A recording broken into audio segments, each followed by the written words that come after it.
আসসালামু আলাইকুম, রিতাস random click থেকে চলে আসলাম ছোট্ট আরেকটা ব্লগ নিয়ে। আজকে আমি চলে যাচ্ছি কাঁচা বাজারে, নিজ হাতে সবজি বাজার করব, মাছ বাজার করব।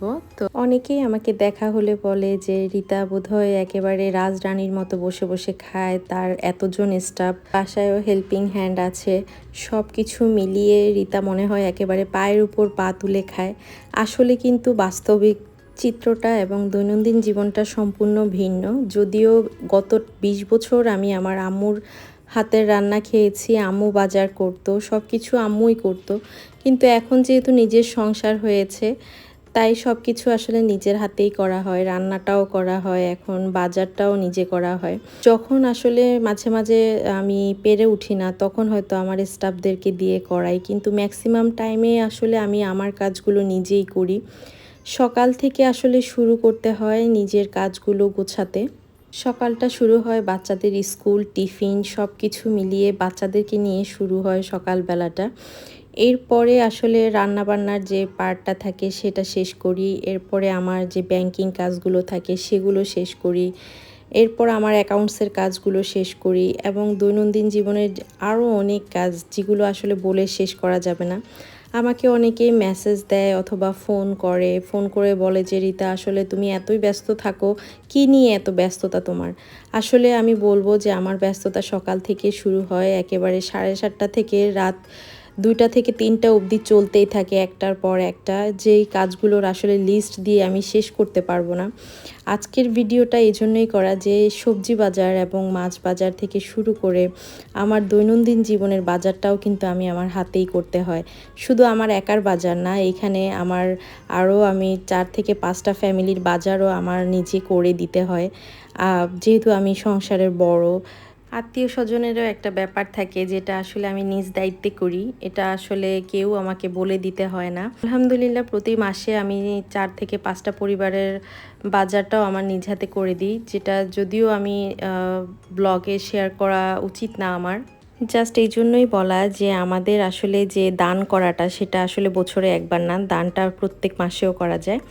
বাজার-টাজার শেষ করে রাতের তখন আমার মনে হয় 2টা বাজবে। আমি আমার নাইট কেয়ারে বসে গিয়েছি। আর নাইট কেয়ারে আমি আমার জন্য রেখেছি সিরা বুটিক্সের প্রোডাক্ট। সিরা বুটিক্সের প্রোডাক্ট প্রায় আজকে 8 থেকে 9 বছর আমি ব্যবহার করছি এবং আলহামদুলিল্লাহ খুবই ভালো মানের প্রোডাক্টগুলো, বিশেষ করে কসমেটিক্স প্রোডাক্টগুলো খুবই অথেন্টিক এবং খুবই কার্যকরী।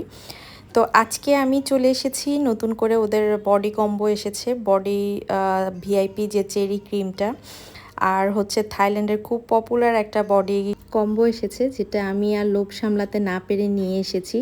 অনেকেই আছে খুবই গোপনভাবে এই প্রোডাক্টগুলো ইউজ করেন, আসলে গোপনীয়তার কিছুই নেই।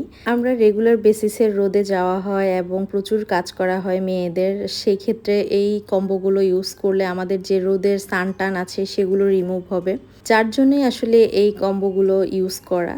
আর আমাদের মেয়েদের বয়সের সাথে সাথে যেহেতু একটু সব কিছুরই চেঞ্জ আসে, যেমন হরমোনের চেঞ্জ হয়, তার উপরে আমাদের বেবিরা হলে আমাদের যে স্কিনের একটা প্রবলেম দেখা দেয়, সব কিছু মিলিয়ে আসলে এগুলো ইউজ করা আমার কাছে মনে হয় অনেক বেটার।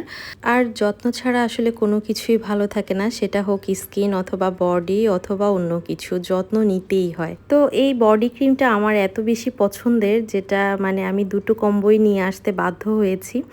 এটা ছিল ভিআইপি চেরি বডি ক্রিম, এটা হচ্ছে আলাদা। এটার বাটারি যে টেক্সচারটা, আমি আসলে হচ্ছে লোশন লাভার, লোশন ছাড়া আমার 1 মিনিটও চলে না, কিন্তু এটার এই বাটারি ক্রিমি ভাবটা দেখে আমার লোভ সামলাতে না পেরে আমি আসলে 2টো কম্বোই নিয়ে এসেছি। লাইট হোয়াইটের ভিতরে টেক্সচারটা একটু পিচ্ছিল টাইপের, আর হচ্ছে যে অরেঞ্জ কালারের যে টেক্সচারটা ওটাও খুব সুন্দর।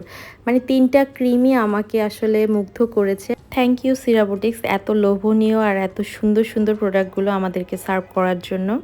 পরদিন সকালবেলা আসলে আমার বাসায় গেস্ট আসবে, আর আমি একেবারে হুলস্থুল কারবার অবস্থায় ছিলাম।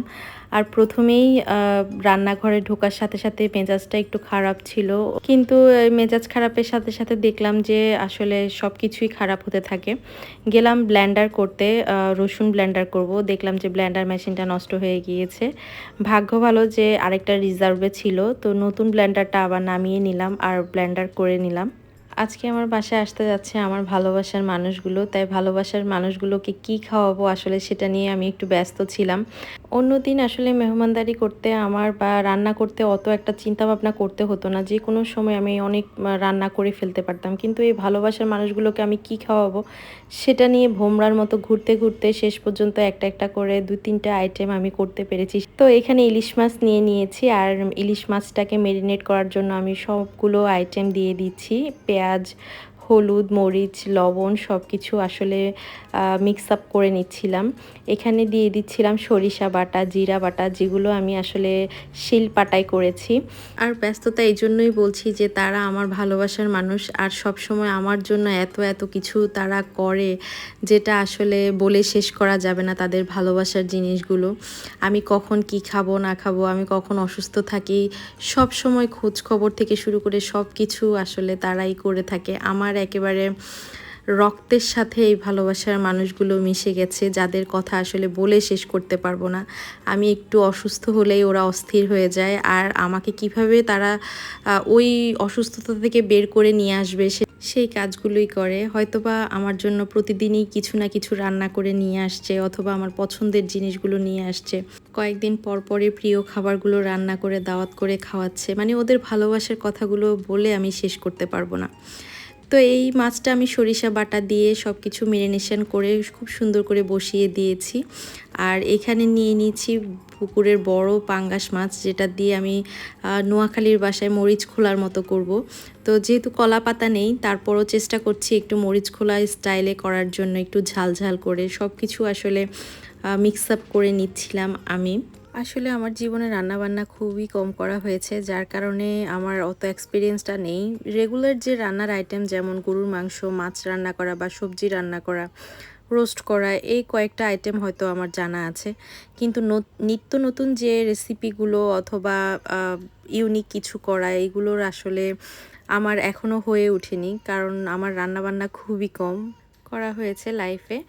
এই ফাঁকে রান্না শেষ করতে করতেই চলে আসলো নামিরা। আমি খুবই অসুস্থ হয়ে গিয়েছিলাম রান্নাবান্নার লাস্টের দিকে, প্যানিক অ্যাটাক হচ্ছিল আমার আবার বারবার। তো নামিরা চলে আসলো এই কথা শুনে, আর আসার সময় সে আমার জন্য নিয়ে এসেছে এই ফুলের গাজরাগুলো, একটা ফুলের টব এবং ফুল। মানে এগুলো পাওয়ার পরে হঠাৎ করে কেন জানি আমার সব অসুস্থতা মনে হয় যে উড়াল দিয়ে কোথায় চলে গিয়েছে। মানে আমার কাছে মনে হচ্ছিল যে আমার যে প্যানিক হচ্ছিল, সেই প্যানিকের এটা একটা মেডিসিন মনে হচ্ছিল আমার কাছে। আর ওদের সবাইকে দেখলেই কেন জানি মনে হয় যে আমার অসুখগুলো দৌড় দিয়ে পালিয়ে যায়। মানে আমার সব কিছু মনে হয় যে উজাড় করে তাদের সাথে শেয়ার করতে পারি, বলতে পারি, কথা বলতে পারি। সব কিছু মিলিয়ে না এই ফুলগুলো হঠাৎ করে মনে হয় যে মেডিসিনের কাজ করে ফেললো। এরপরে আমার জন্য আবার চলে এসেছে বেকারস টাউন থেকে কিছু কেক এবং মিষ্টি।